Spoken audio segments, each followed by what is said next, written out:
Hello students, आप सभी का स्वागत है आपके अपने यूट्यूब चैनल विपुल क्लासेस पर। और फ्लेमिंगो में जो हमारी सीरीज चल रही है उस सीरीज में हम आगे बढ़ते हुए आ चुके हैं पोएम नंबर 2 पर। और आज की क्लास हमारे 12th क्लास के स्टूडेंट्स के लिए है। तो आज हम डिस्कस करते हैं पोएम नंबर 2। जैसा कि आप यहाँ पर बोर्ड पर देख रहे हैं, पोएम नंबर 2 का नाम यहाँ पर लिखा हुआ है an elementary school classroom in a slum, जिसका मतलब भी मैंने यहाँ पर हिंदी में लिखा है। इसका मतलब है एक मलिन बस्ती के प्राथमिक विद्यालय की एक कक्षा। गुरुजी समझ नहीं आया मलिन क्या होता है? तो मलिन का मतलब होता है जो गरीब लोगों की बस्ती होती है, यानी मलिन बस्ती उसको कहते हैं, गरीब लोगों की बस्ती को। तो आइए पोएम को स्टार्ट करने से पहले उस व्यक्ति के बारे में थोड़ा सा डिस्कस करते हैं जिसने हमें यहाँ पर ला करके खड़ा कर दिया है, आपको पढ़ने के लिए ये मौका दिया है पोएम को और मुझे पढ़ाने का मौका दिया है। तो आइए उस शख्स के बारे में जानते हैं। यहाँ पर पोएट्स कॉर्नर में जाते हैं और पोएट्स कॉर्नर में आपको इम्पोर्टेंट पॉइंट यहाँ पर दिखाई दे रहा है। सबसे पहले नाम आपको पता चल चुका है कि जो हमारे इस पोएम के पोएट हैं उसका नाम है स्टीफन स्पेंडर। स्टीफन स्पेंडर का जन्म हुआ था 1909 में, 1909 में इंग्लैंड में हुआ था। और ये इंग्लिश एसेइस्ट और पोएट के रूप में जाने जाते हैं। इनकी डेथ जो हुई थी वो 1995 में हुई थी। और एक बात इनके विषय में ये कही जाती है कि उन्होंने ऑक्सफोर्ड यूनिवर्सिटी को विदाउट डिग्री लिए हुए ही छोड़ दिया था और वो 1930 में बर्लिन चले गए थे। उनके इम्पोर्टेंट वर्क्स, वैसे तो उन्होंने बहुत सारी बुक्स लिखी हैं, बहुत सारे इम्पोर्टेंट वर्क्स हैं उनके, लेकिन बहुत ज़्यादा इम्पोर्टेंट जो माने जाते हैं उनके ये माने जाते हैं वर्ल्ड विद इन वर्ल्ड, धूम मचाने वाला उनका वर्क था। और the age of being an autobiography, ये भी उनका बहुत अच्छा वर्क है। और जो ये पोएम आज हम डिस्कस करने जा रहे हैं ये भी उन्होंने बहुत सुंदर तरीके से लिखी है।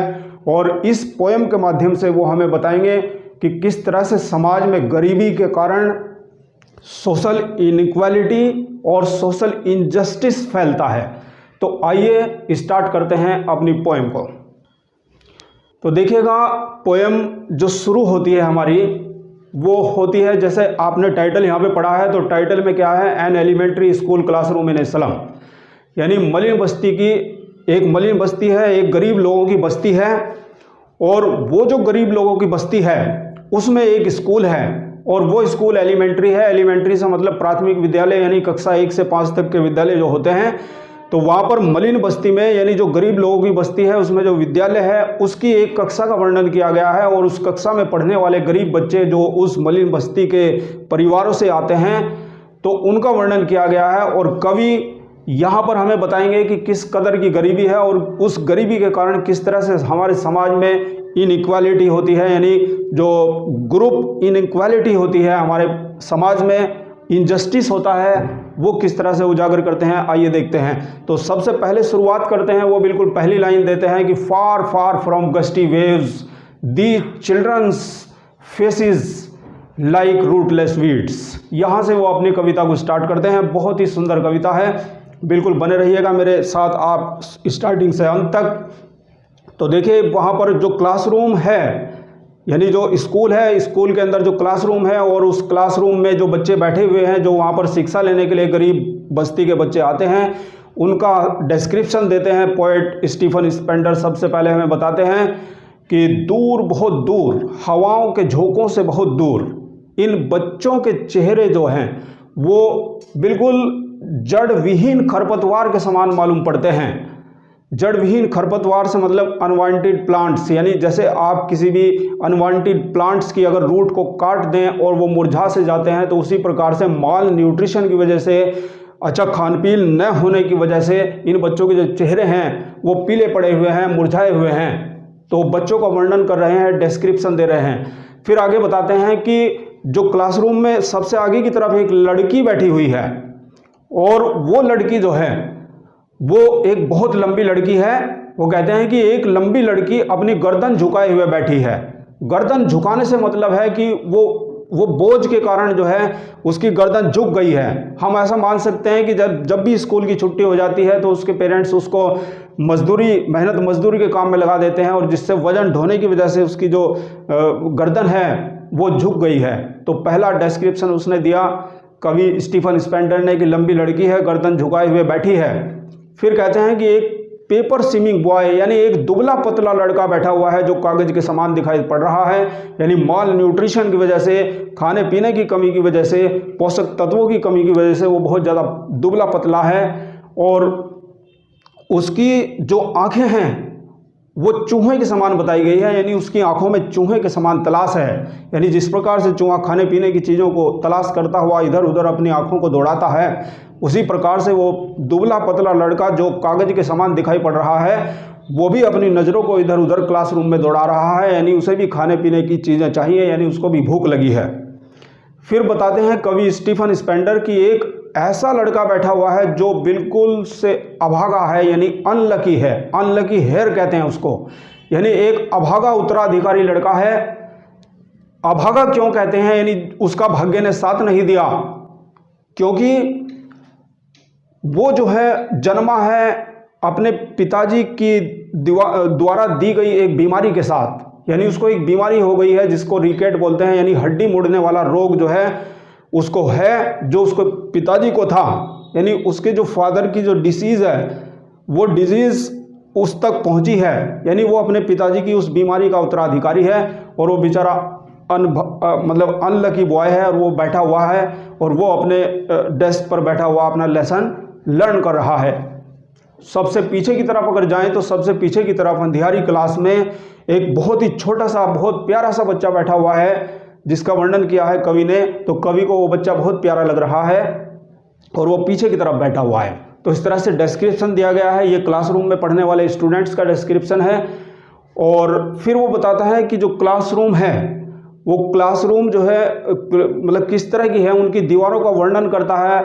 तो दीवारों को वो बताता है कि शोर क्रीम वॉल्स, यानी जो दीवारें हैं वो दीवारें बहुत भद्दी दिखाई पड़ रही हैं, यानी रफ लुकिंग है। उनकी जो सफ़ेदी है पता नहीं कब उन पर सफ़ेदी की गई होगी और वो सफ़ेदी जो है एकदम से पूरी तरह से उड़ी हुई है, यानी ऑफ वाइट है, तो इसलिए वो दीवारों के कलर को बताता है, शोर क्रीम वॉल्स कहता है दीवारों को। और आप समझ सकते हैं कि यानी बहुत ही क्लासरूम की जो दीवारें हैं बहुत भद्दी हैं।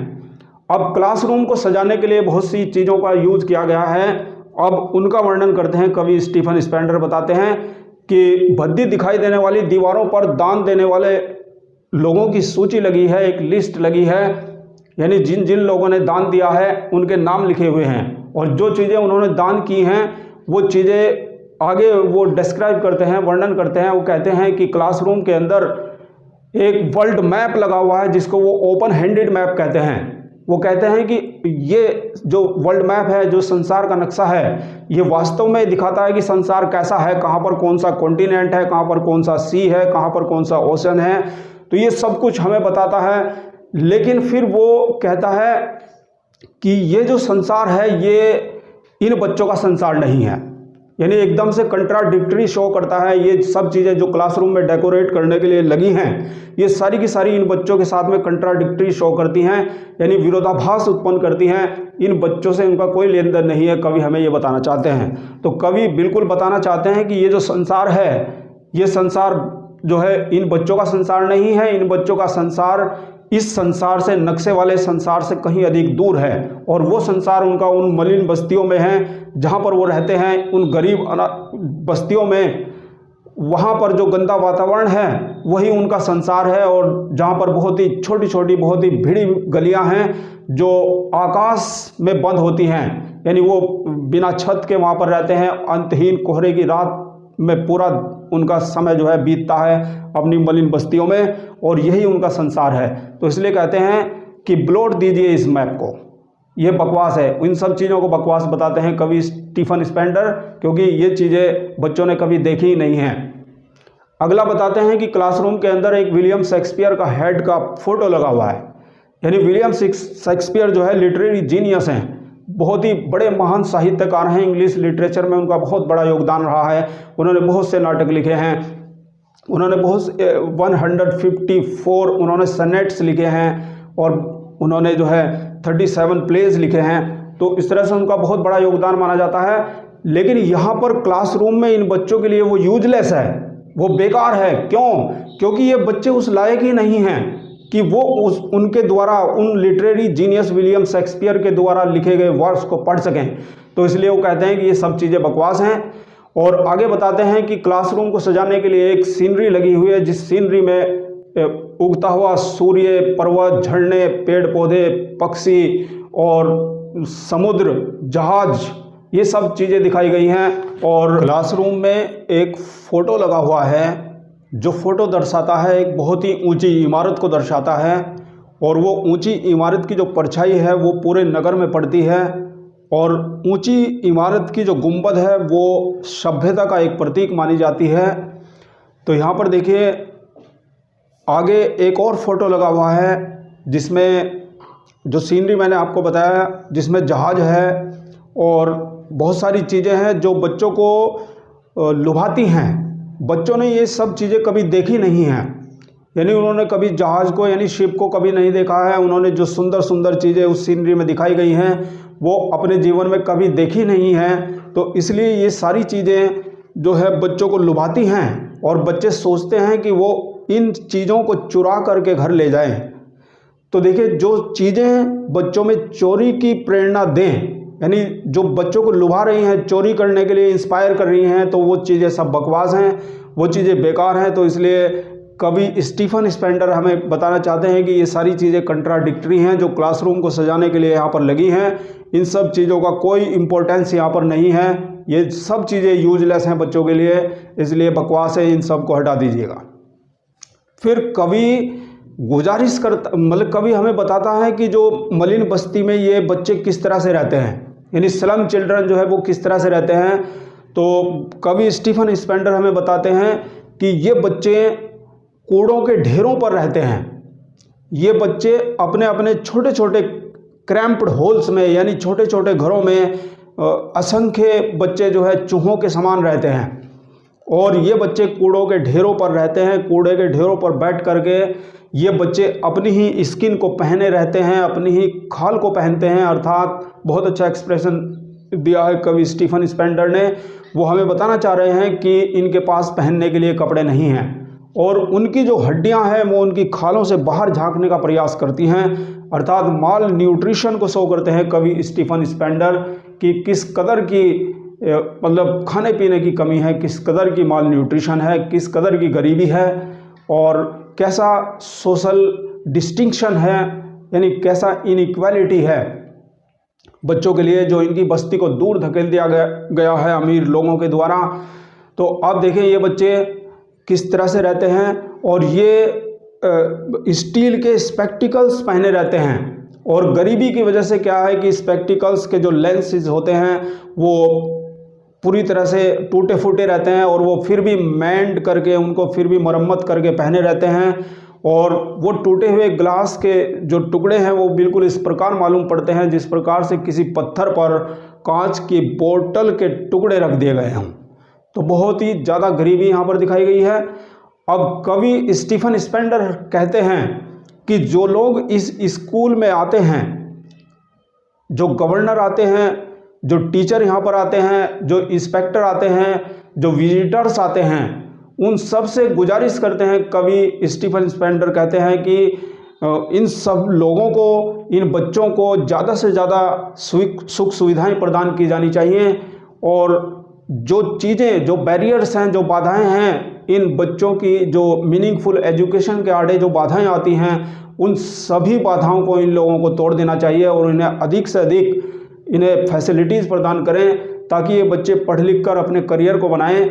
और इसकी एक्सप्रेशन जो है वो अलग अलग तरीके से देते हैं। कवि स्टीफन स्पेंडर बहुत बेहतरीन अंदाज में लिखते हैं और वो कहते हैं कि मतलब ब्रेक और break till they break the town, यानी तोड़ते जाओ जब तक नगर दिखाई न पड़ जाए। अर्थात ये वाला एक्सप्रेशन दिया है, बहुत अच्छा सुनिएगा कैसे, कि जैसे पुराने राजा महाराजाओं के जो मकबरे होते हैं वो अंडरग्राउंड होते हैं, तो वो कहना चाह रहे हैं कि नगर को तोड़ दीजिए और जब तक तोड़ते जाओ, जब तक इन बच्चों को हरा भरा फील्ड यानी ग्रीन फील्ड जब तक इनको दिखाई ना पड़ जाए। अर्थात ग्रीन फील्ड जो है वो सूचक है उनके करियर का। और तोड़ते जाओ का मतलब है यहाँ पर इनको पढ़ाते जाओ, तब तक पढ़ाते जाओ जब तक इनकी ज़बान पुस्तकों पर दौड़ने ना लगे। और फिर कहते हैं कि green and white and green leaves, यानी जो सफ़ेद पत्तियां हैं और जो हरी पत्तियां हैं उनके बच्चों के सामने हिस्ट्री को खोल कर ना रख दें। अर्थात जो वाइट लीव्स कहते हैं, वाइट लीव्स का मतलब है पुस्तकें और ग्रीन लीव्स का मतलब है उनकी जो नोटबुक्स हैं, यानी जो पुस्तकें हैं उनको तब तक पढ़ाते जाओ जब तक वो अपने करियर ना बना लें और सैंड पर यानी खुले रेत में वो अपने इस घरों को इस्टेब्लिश ना कर लें और अपने करियर को ना बना लें। और इतिहास को खोल करके रख दें ये पुस्तकें उनके सामने। और इनकी इतिहास गवाह है कि इनकी जो ज़बान है, इनकी जो भाषा है वो बिल्कुल एकदम से सुनहरी है, सूर्य के समान चमकीली है। तो इस तरह से माय डियर स्टूडेंट्स, ये जो पोएम नंबर 2 हमारा an elementary school classroom in slum, ये यहीं पर कंप्लीट होता है। और उम्मीद करता हूँ कि आज की पोएम आपकी पूरी तरह से समझ में आ गई होगी। यदि फिर भी आपका कोई डाउट रहता है तो कमेंट सेक्शन में जा कर के आप कमेंट करिएगा। और इसके अलावा यही नहीं, केवल लिटरेचर ही नहीं बल्कि ग्रामर की समस्त वीडियो के लिए आप हमारे चैनल पर विजिट करें और प्लेलिस्ट में जाकर के जो भी आपको ग्रामर का टॉपिक चाहिए उसको आप स्टडी करें। बिल्कुल एकदम कंटेंट आपको फ्री में देता है Vipul classes. Thank you very much हमारे साथ बने रहने के लिए। मिलते हैं नेक्स्ट सेशन में नेक्स्ट पोएम के साथ।